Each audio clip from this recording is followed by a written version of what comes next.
Environment की। Are environment क्या कह रहा है, ध्यान से सुनते हैं। कहता है हमारे इन्वायरमेंट के अंदर कह रहा था environment include are physical surrounding like atmosphere, water bodies, soil, land and all organisms such as plant, animal, human being and micro organisms. ठीक है, हमारा इन्वायरमेंट जो है इन सब चीजों से बना हुआ है। अब वो दो टाइप की चीजें हैं, या तो जिंदा है या तो मरी हुई नहीं है, मतलब जिंदा थी ही नहीं कभी, नॉन लिविंग है, जिसका नाम होता है बायोटिक एंड एबायोटिक। बायोटिक वो सब्सटेंस होता है जो जिंदा है इस दुनिया में, जैसे micro organisms like plants, like animals, ठीक है, ह्यूमंस एनिमल के अंदर आ गए। ठीक है, मैंने माइक्रो ऑर्गेनिजम्स बोले, उसके अंदर बहुत सारे वायरस, बैक्टीरिया, प्रोटोजोन्स, ये सब आए। मैंने एनिमल बोला, उसी की कैटेगरी के अंदर आपके सारे इंसेक्ट, एनिमल, ह्यूमन, मैमल सब आ गए। जब मैंने आपके अंदर प्लांट बोला तो उसके अंदर पूरे का पूरा फ्लोरा आ गया। ठीक है ना, उसके अंदर ट्री, नीम ट्री, पीपल ट्री, ये ट्री, वो ट्री सब आ गया। तो ये सब तो है बायोटिक। एबायोटिक क्या होता है?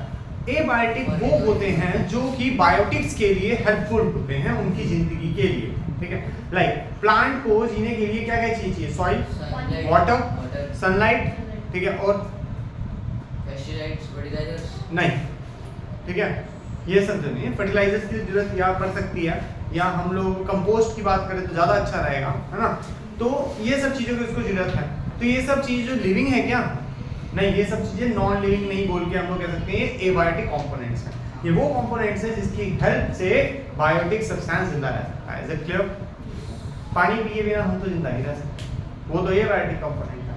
ठीक है, हवा लिए बिना हम जिंदा नहीं रह सकते, वो एक बायोटिक कंपोनेंट है। क्लियर है? तो इन्वायरमेंट जो है हमारा बायोटिक और एबायोटिक कंपोनेंट्स को मिला के बनता है। अब अगर हम लोग आर इन्वायरमेंट के बारे में सोचे, अपने इन्वायरमेंट के बारे में सोचे, तो उसके अंदर क्या तकलीफ है या क्या गंदगी है उसके बारे में भी हमें जानना चाहिए। या ऐसा कहें कि जो चीज़ हम लोग यूज़ कर रहे हैं वो किस टाइप की है वो भी हमें पता होना चाहिए। जैसे कि एग्जाम्पल के लिए हम लोग ये रजिस्टर यूज़ कर रहे हैं, ठीक है, इसके अंदर दो टाइप की चीज़ें हैं। एक चीज है बायोडिग्रेडेबल और एक है नॉन बायोडिग्रेडेबल। लाइक ये जो पेपर है, these all the पेपर जितने भी हैं, they all are बायोडिग्रेडेबल। यहाँ पे जो स्पाइरल के लिए प्लास्टिक लगा रखी है, इसके स्टार्टिंग में दो प्लास्टिक्स लग रखे हैं, they are नॉन बायोडिग्रेडेबल। ठीक है, तो अब ये भी जानना बहुत जरूरी है जो चीज हम यूज करते हैं कि वो बायोडिग्रेडेबल है या नॉन बायोडिग्रेडेबल। तो इसका मतलब ये नहीं है कि सारी नॉन बायोडिग्रेडेबल सब्सटेंस हमारे लिए बुरे हैं, ऐसा नहीं। ठीक है, हम अगर उनको उनके एटमोस्ट यूसेस तक यूज करें तो वो हमारे लिए यूजफुल है। ठीक है ना, जैसे हम लोग प्लास्टिक की बात करते हैं, plastic is not good for us, लेकिन कौन से वाला? जो पॉलीइथीन आप लोग यूज करते हैं वो बेकार है, क्योंकि उसके बाद कुछ नहीं बनता पॉलीविनीन से। ठीक है, पीवीसी है, पीडब्ल्यूसी है, बहुत सारे हैं हमारे पास, वो फिर भी ठीक है। क्लियर है?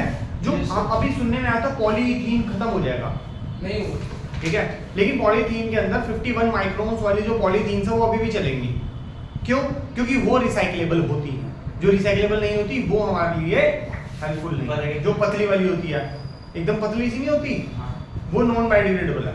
एक वाइट सी होती है जो ट्रांसलूसेंट होती है, उसके ऊपर छपा हुआ होता है 51 माइक्रोन्स। अगर ध्यान से देखो उसमें ब्लू कलर का होता है, वो नॉन बायोडिग्रेडेबल तो है, लेकिन वी कैन रिसाइकिल इट, और हम उसको रिसाइकिल कर पा रहे हैं, मतलब हम उस चीज को ज्यादा टाइम यूज कर सकते हैं। क्लियर है?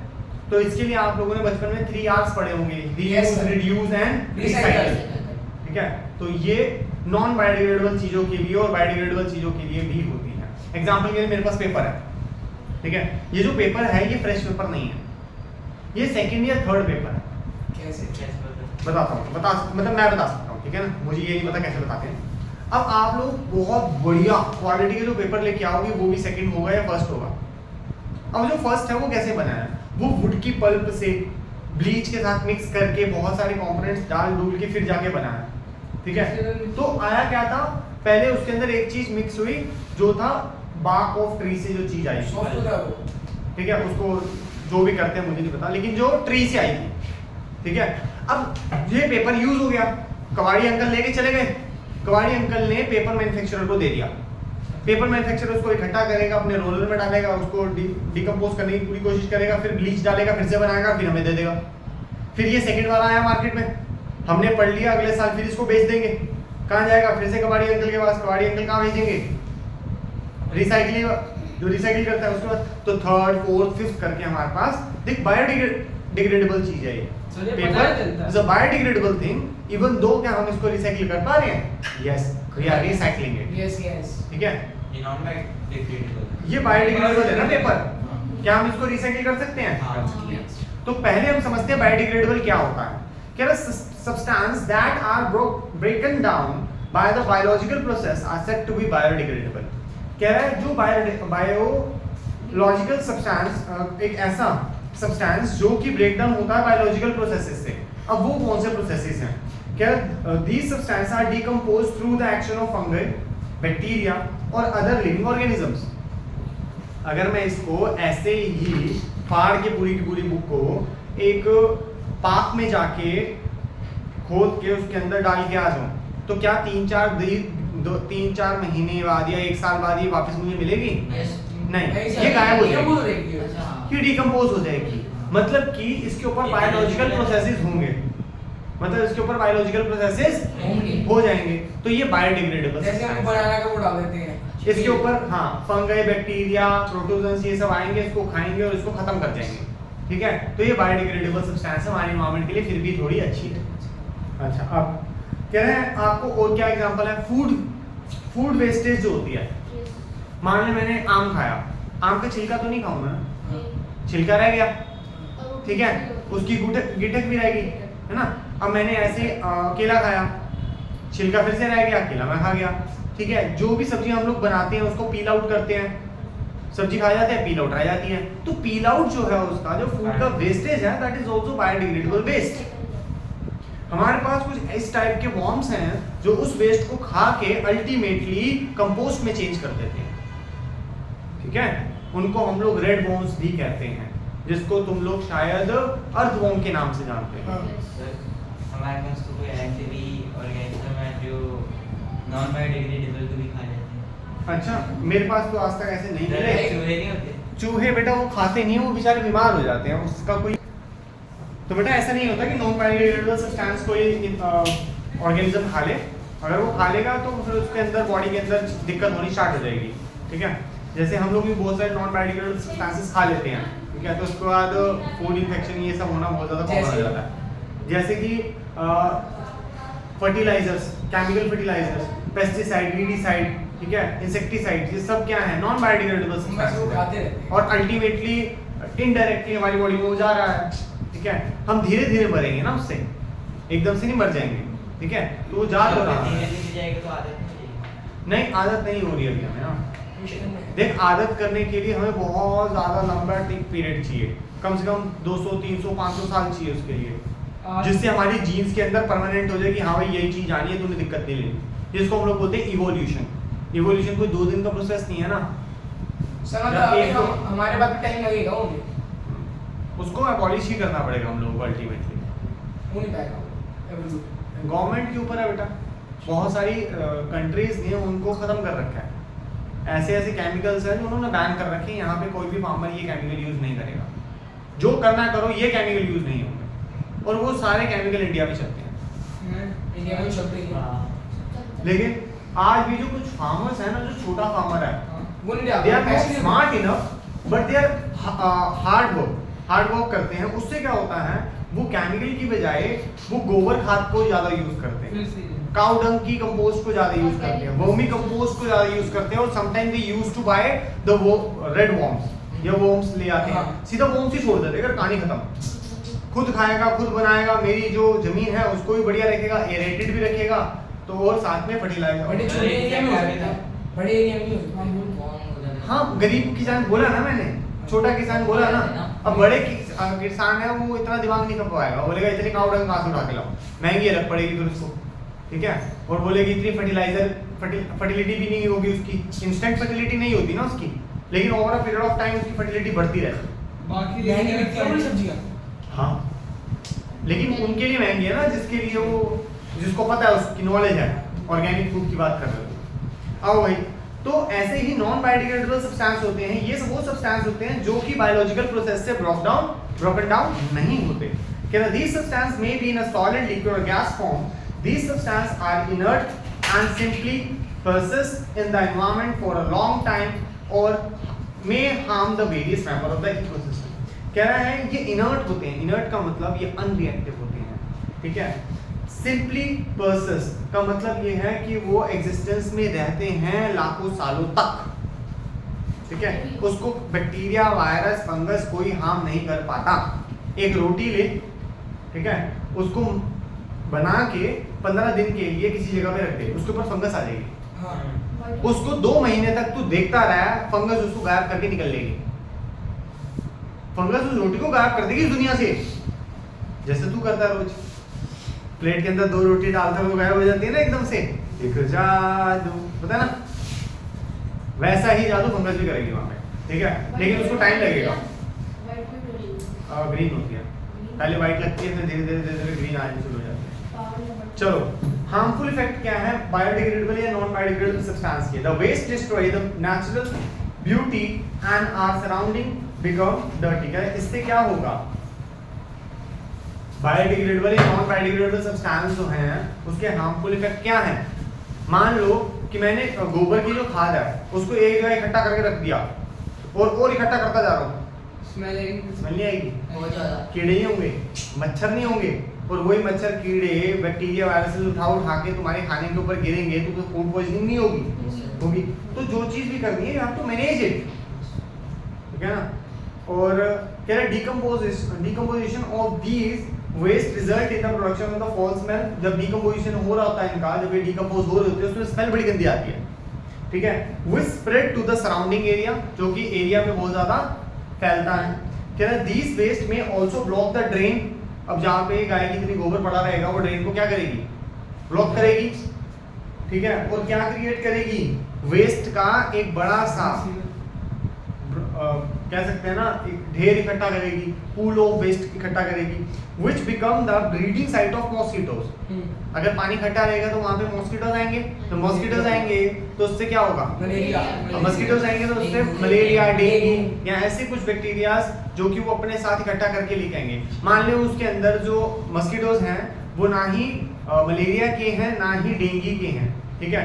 मान ले मक्खी है, मक्खी काटने से कुछ नहीं होता, वैसे तो काटती ही नहीं है, लेकिन अगर वो उस गंदी जगह के ऊपर बैठ के फिर मेरे खाने के ऊपर बैठे तो वहां से अल्टीमेटली वो बैक्टीरिया और वायरस ला के मेरे सीधा खाने पे फेंक दिया।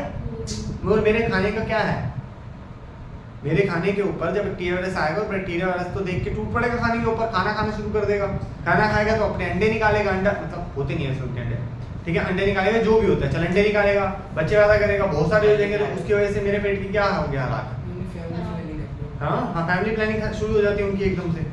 और वो ना 1, 2, 3, 4 नहीं होते, वो सीधा 100, 1000, 10,000, लाख, करोड़, 10 करोड़ उनका मल्टीप्लिकेशन होती है, उनमें एडिशन नहीं होती, तो वो थोड़ा ज्यादा हार्मफुल हो जाता है, ठीक है। बैक्टीरिया को मारने के लिए हमारी बॉडी के अंदर कुछ गुड बैक्टीरिया होते हैं, ठीक है, जो मतलब कर्ड में होते हैं, जो कर्ड के अंदर होते हैं। कर्ड के अंदर। हाँ सर, मैंने 1 हफ्ते पहले दूध पिया था, उसमें कहते प्लास्टिक के शेकर में मैंने रख दिया 1 हफ्ता, उसे 1 हफ्ते बाद देखो इतनी मोटी फंगी, और क्या बदबू मार रहा होगा, कितनी गंदी बदबू। नहीं, मेरी नाक ब्लॉक थी। फायदा हो गया। इकोसिस्टम क्या होता है उसको समझते हैं। कह रहा था self contain and distinct function unit capable of independent existence made by the interaction of a living and a non-living component is called as ecosystem। मतलब कि इकोसिस्टम होता क्या है? जब 2 तरीके की चीजों से मिलता है, वर्सेस बायोटिक एंड एबायोटिक। जब बायोटिक और एबायोटिक कंपोनेंट्स मिलते हैं then it will become an ecosystem. आई बात समझ? इकोसिस्टम क्या होता है? जब बायोटिक और एबायोटिक एक साथ मिलते हैं। अब समझते हैं एग्जांपल के लिए ग्रासलैंड में क्या होता है, ठीक है। इकोसिस्टम जंगल का जहाँ पे ग्रास होती है, वहां पे सबसे पहले कौन होगा? लायन होगा। अब लायन किसको खाएगा? लायन किसको खाएगा बताओ? सर डियर को, ठीक है, या गोट को? डियर को ही खाते हैं। हाँ, गोट भी खा लेते हैं, पहाड़ों में। चलो, और गोट क्या खाएगी? ग्रासलैंड है ना, ग्रास खाएगी। लेकिन इस ग्रास को जिंदा रहने के लिए पानी की जरूरत होगी क्या? पानी की जरूरत होगी। सनलाइट ही चाहिए क्या? चाहिए। पानी तो लायन और गोट को ही पीना है, हाँ। ठीक है। तो क्या कह सकते हैं, ये एक इकोसिस्टम है हाँ। जिसके अंदर बायोटिक और एबायोटिक कंपोनेंट दोनों मिलके रह रहे हैं। अच्छा ये तो बायोटिक हो गए, abiotic like carbon dioxide, oxygen, water, ठीक है, सॉइल, इसके लिए सॉइल, कार्बन डाइऑक्साइड ग्रास के लिए, ऑक्सीजन इन दोनों के लिए, पानी तीनों के लिए, है ना। तो ये एक इकोसिस्टम है। दूसरा एक इकोसिस्टम देखें, एल्गी। एल्गी को कौन खाता है? Fish, small fishes. जो वो होती है इसके होंठ खुले होते हैं। स्मॉल फिश को कौन खाता है? बिग फिश या कार्निवोर फिश, ठीक है। अब इसके लिए भी, इनको जिंदा रहने के लिए क्या पानी के अंदर ऑक्सीजन की जरूरत है, और एल्गी को जिंदा रहने के लिए कार्बन डाइऑक्साइड की। पानी खुद भी तो होना चाहिए, पानी को इकट्ठा करने के लिए स्टोन्स होने चाहिए, और सबसे नीचे सी बेड के नीचे या रिवर बेड के नीचे क्या होगी? सैंड, है ना। तो अल्टीमेटली इसने भी क्या बना लिया? एक इकोसिस्टम जिसके अंदर बायोटिक और एबायोटिक कंपोनेंट्स मिलके चल रहे हैं। क्लियर हुई बात? ठीक है। अब जो इकोसिस्टम होते हैं वो दो टाइप के होते हैं, नेचुरल एंड मैन मेड।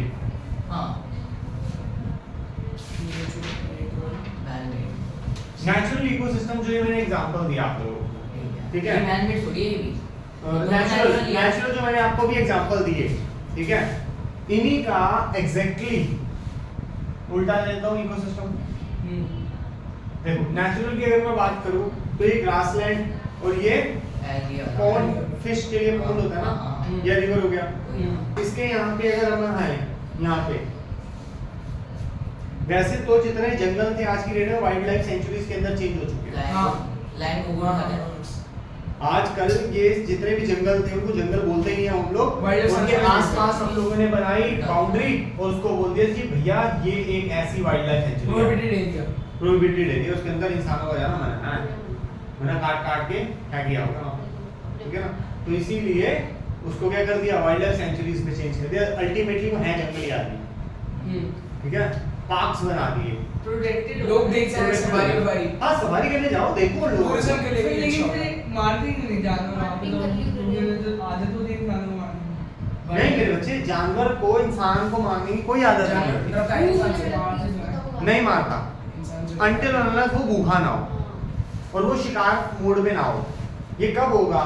जब ग्रास ना होगी, ग्रास नहीं होगी तो गोट भी नहीं होगी, गोट नहीं होगी तो लायन तो जो देखेगा वही खाने के टूटेगा ना। अब लायन का पेट भरा हुआ है, आया है वो रोड पे रेस्ट करना है, तुमने जाना जाओ, नहीं जाना वहां खड़े रहो। हाँ उसको लगा कि तुम उसको छेड़ रहे हो, फिर तुम्हें छोड़ेगा नहीं, लेकिन फिर वो जीप में जब गनमैन भी होती है, वो उनके पास गनमैन होती है पूरी होती है, फिर भी वो इतनी जल्दी उसके ऊपर अटैक नहीं करते। जब तो छेड़े पहले पूरी कोशिश उनकी 99% यही रहती कि हम कैसे तैसे करके भागे। डरते हैं वो, दिखते भी नहीं कभी कभार तो। फिर उसके बाद वो जीप को जानते हैं, वैसे उनका जो मेंटल हेल्थ है वो जानता है ये जीप आती है, रोज आती है, ठीक है। जंगल सवारी में तुझे अपनी गाड़ी ले जाने लाउड नहीं है पहली बात, हाँ वो है। क्योंकि वो गाड़ी, वो लायन, वो टाइगर, वो लेपर्ड नहीं जानता, वो अटैक कर सकता है, first thing. Second thing, jeep को रोज देखता है तो उसके लिए नॉर्मल लाइफ है, बचपन से देखता हुआ आ रहा है, उसको पता है ये आती है जाती है, उसको कोई लेना देना नहीं है, पैदा तो हुआ। ठीक है ना। सम टाइम वो जीप वाले लोग उसको खाने के लिए भी देते हैं बढ़िया बढ़िया, ठीक है ना, मीट वगैरह जो भी लाते हैं। खाली लायन की बात नहीं कर रहे ना, जिराफ तो होते हैं, जिराफ है, ठीक है, गोट है, डियर है, तो उनको खाने के लिए मिलता है, उन लोगों को ज्यादा हार्मफुल नहीं है, तो लायन खा जाता है। ठीक है, छोड़ देते हैं ना बेटा। अगर गोट नहीं होगी, डियर नहीं होगा तो लायन भूखा रहेगा, साथ छोड़ देना सेंचुरी के अंदर ही। हाँ, उस लायन को छोड़नी पड़ती है ना, ठीक है ना, छोड़नी पड़ती है, तभी वाइल्ड लाइफ सेंचुरी अच्छे से वर्क करेगी। अगर वो भूखा होगा तो जो बंदा जाएगा उसी के ऊपर अटैक हो जाएगा। तो उसके माइंडसेट में पूरा है कि भैया ये जीप आएगी, इसमें लोग बैठे हैं नहीं बैठे उसको कोई फर्क नहीं पड़ता, ठीक है। आगे खड़ी हो जाए वो जीप के छत के ऊपर बैठ के सो रहा 2-3 घंटा, उसको कोई फर्क नहीं है, उसको ऐसा दिक्कत भी नहीं और ऐसा लग भी नहीं है कि ये मेरे को हार्म करेगा, क्योंकि बचपन से उसने ऐसे ही देखा है। जब वो छोटा बच्चा था तब भी जीप आती थी, वो बहुत बड़ा हो गया, उसके खुद के छोटे छोटे बच्चे अब भी जीप आ रही है, तो उसको कोई फर्क नहीं पड़ रहा। ठीक है, दिस इज द रीजन। अच्छा तो वाइल्ड लाइफ सेंचुरीज की बात हो गई, ठीक है, फॉरेस्ट की बात हो गई, जंगल्स की बात हो गई, पोर्ट्स की बात हो गई, रिवर की बात हो गई, ये सारी की सारी बातें, ठीक है। अब मैनमेड क्या हो सकता है?